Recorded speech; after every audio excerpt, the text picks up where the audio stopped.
Welcome to the Search Bar, where we're exploring why mentions are the new key to your brand's online visibility. So hundreds of factors determine how algorithms rank content in search engines and generative AI platforms, but one of the most influential emerging ways to get eyes on your brand is through mentions.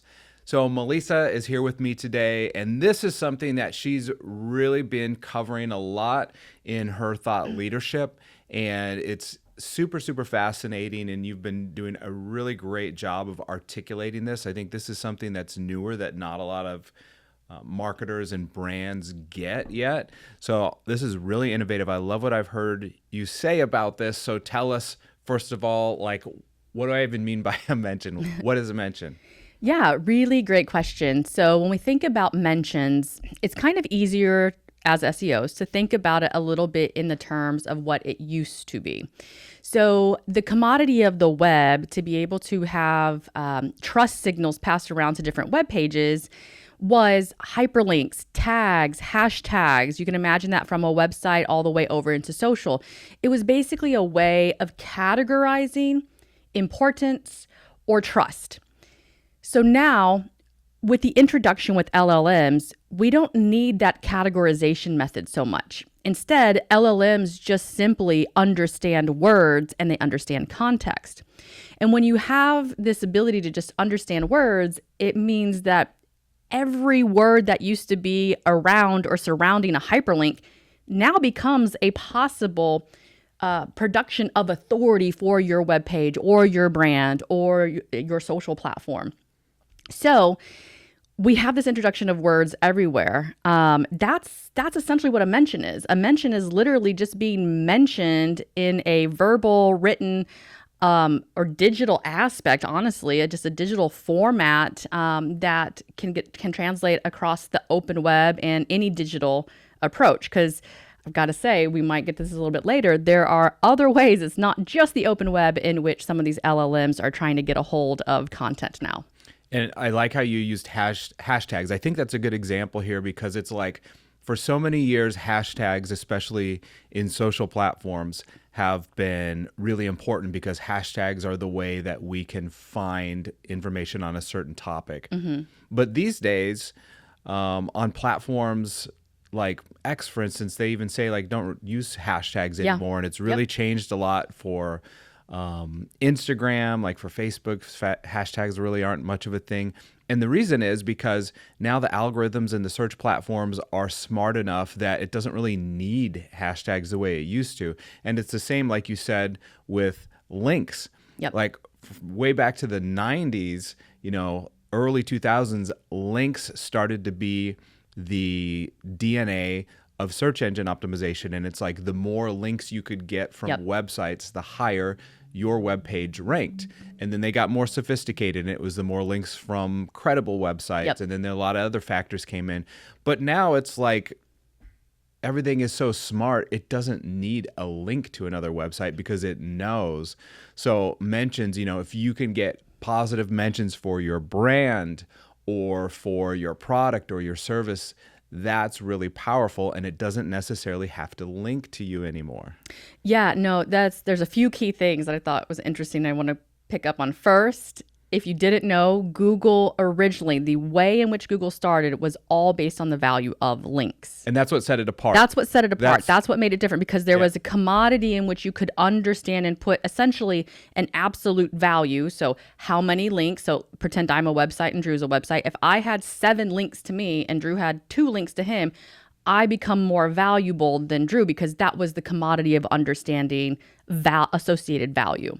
And then people would game the system. They would buy links. You would buy links. Black hat SEO. Manipulate it. You could, get forums and then put a ton of links within there. Yep. So it got more sophisticated over the years to try to beat algorithms those. Figured out better ways and other introductions of other different ranking factors. But the first ranking factor ever was links. And that has been the core and the heart of Google and every search engine since then, until basically the last 18 months, has been based on links, whether it was an internal link or a backlink. So I wanted to show you this example. I thought this was interesting. So I did a search in AI, and it said, summarize everything Drew Harden, me, has said about website design. That's something I've talked a lot about over the years. And this was the answer it gave here. And as you read through this, you can see it cites a number of sources. And at the top, it says drewharden.com. That's my website. That's one of the websites that it cited. And it cited 7 others.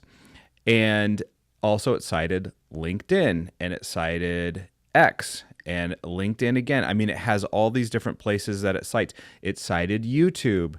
And this is something we're starting to see a lot. So I also did a search for I said, like, give me 10 trivia questions about Drew Harden. Yeah. And one of the questions was that ChatGPT gave me was, okay, what does Drew Harden do for his morning routine? And I thought that was interesting. I'm like, I don't ever remember writing about that but it turned out it was like years ago I did a podcast where someone asked me that and I answered it. And so it was pulling from that podcast that was from years ago, which speaks to what you're talking about. Yeah. Audio content and video content is becoming more powerful for those mentions. Yes. So now with LLMs, like I mentioned, that is a way in which they can understand all of the words that are being said. When you think about different formats of content, the way in which we speak the most words or showcase the most words is actually verbally. You can say many more words than you can type. You can get across a lot more messaging in 1 minute on a TikTok video or a YouTube short in comparison to somebody spending 1 minute to read a blog post or a web page or a social post. So there's so many more words in that, and that gives so much more open contextualized ability to an LLM. So if you want to be able to drop a mention, it's easier to do that verbally than it is to do that in text. And honestly, when you think about how much is kind of scrutinized, when you think about, like, if you're guest blogging on something or you're going to have a social post go up on somebody else's account, they're going to review it, they're going to edit it, they're going to take things out. And so some of those things that you were maybe wanting to have in there as a mention in a very specific way, that might get retooled. Whereas if we're talking, or you're doing the same type of thing, talking with somebody on a podcast, they don't really edit those words. I mean, because you really can't. There's a privacy and legal violation if they start to do that, because they're manipulating what the person is trying to say. So that's a much easier form of getting mentions throughout the web. And for LLMs, it gives them so much more content to consume than they ever had before.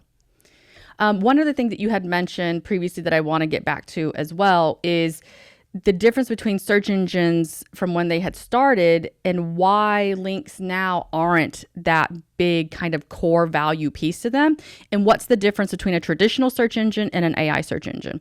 The key piece here goes back to that foundational core, which is links. Now that we have AI, so LLMs that are usually producing all of that AI content, that's where we've seen the difference.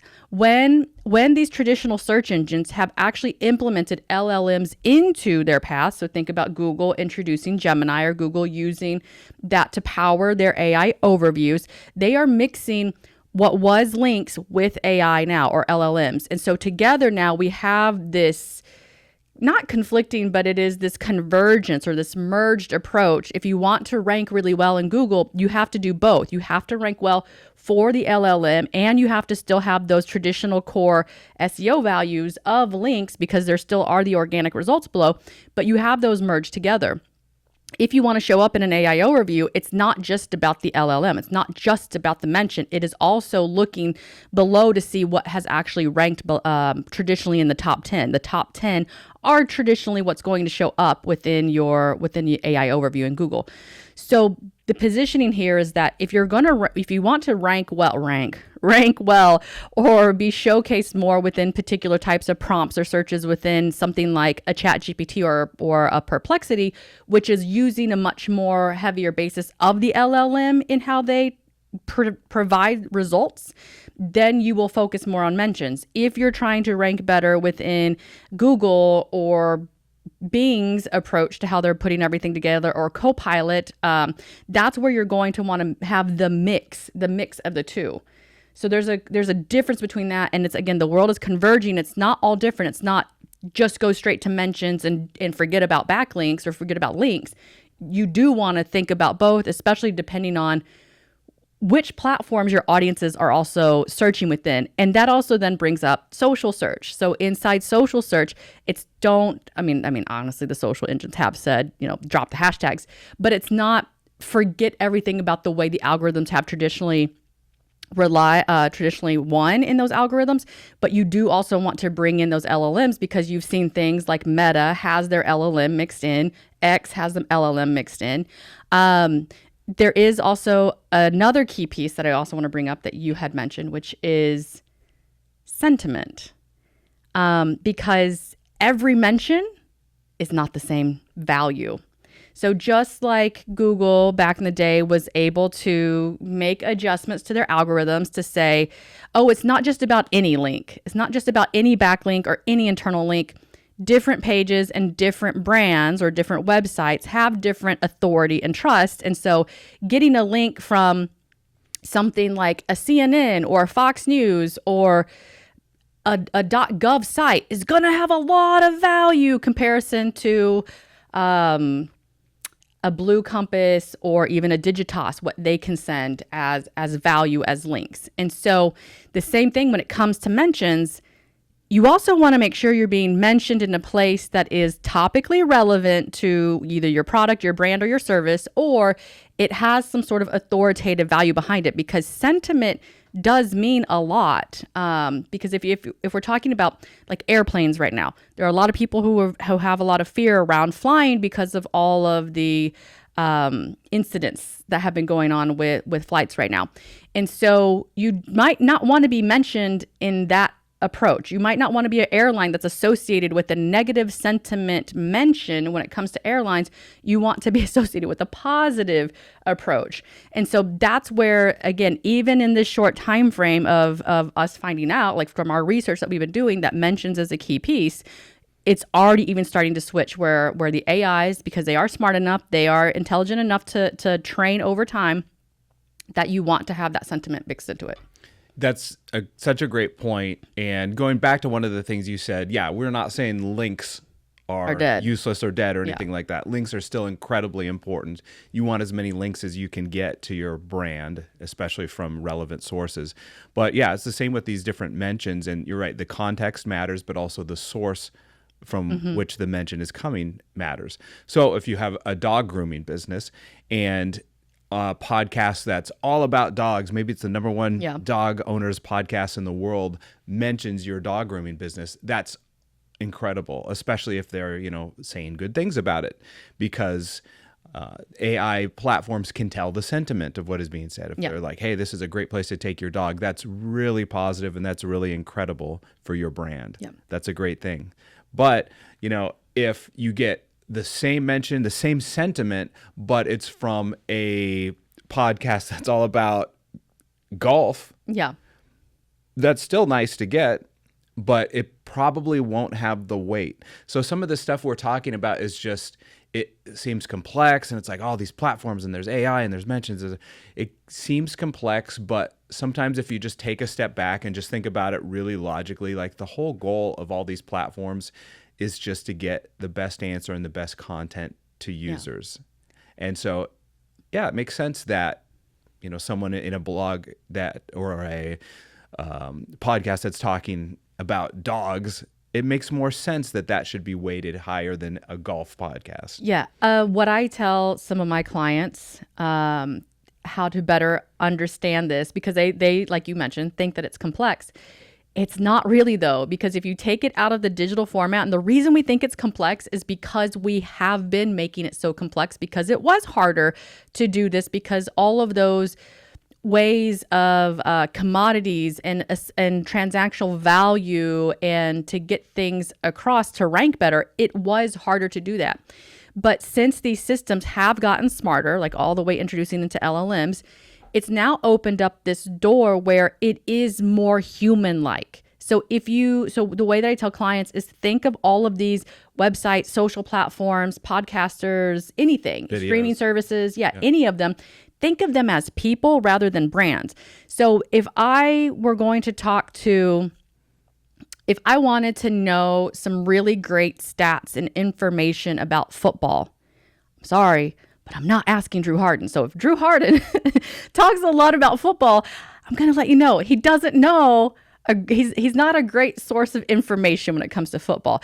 I will turn to, he's not here, but Chase Harden, my son, and he has more authority. He has more of a reason to speak about football. So there is going to be dependent on what the natural source and validity of information that you're getting from a person, that's what you're going to be able to trust. It's the same thing with brands. So going back to your example between, a pet brand being mentioned on a pet podcasting versus the golf one, it's the same thing. It's almost like I have Chase over here and Drew here, right? I'm going to trust the one that's talking about the same topic, the same relevance. There's authority there versus than just randomly having that about. So if you think of them as people and the way we normally act in human interaction and think of that more in a digital format now, it becomes a lot easier to understand what's really happening now. That's a great way to put it. That simplifies it a lot. And also our boys are very, very comfortable in the fact that they know more about football than I do. And they're very comfortable letting me know I know very little about football, but I'm better than I used to be. True, but you're still not an authoritative source. Still not authoritative. No, not at all.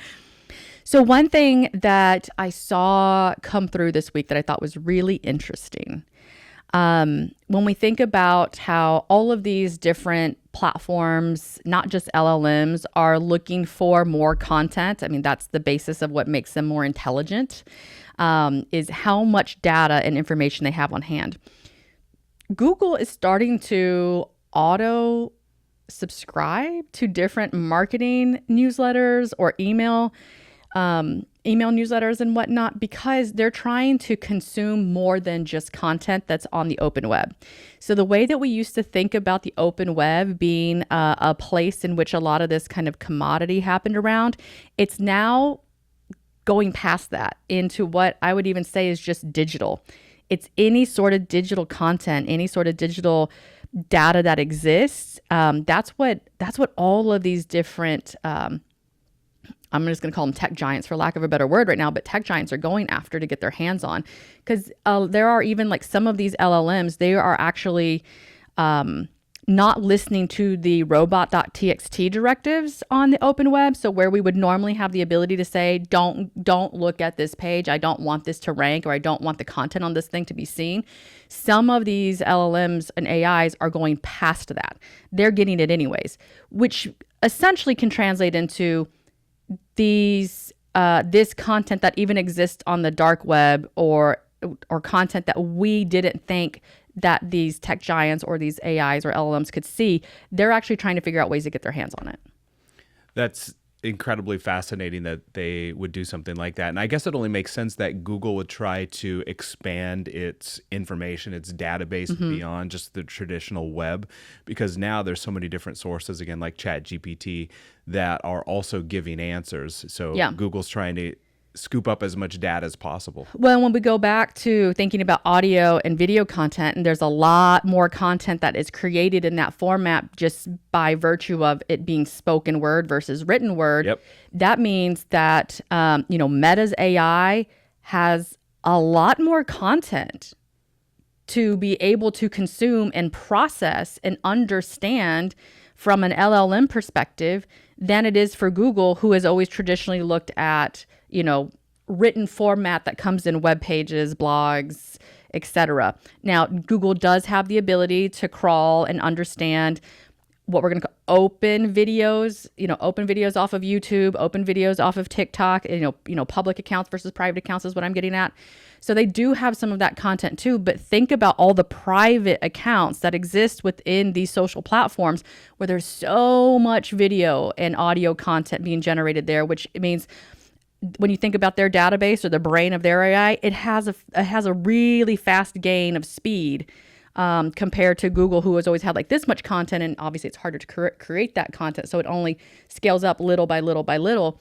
versus over here where like a video gets introduced and it can more quickly scale.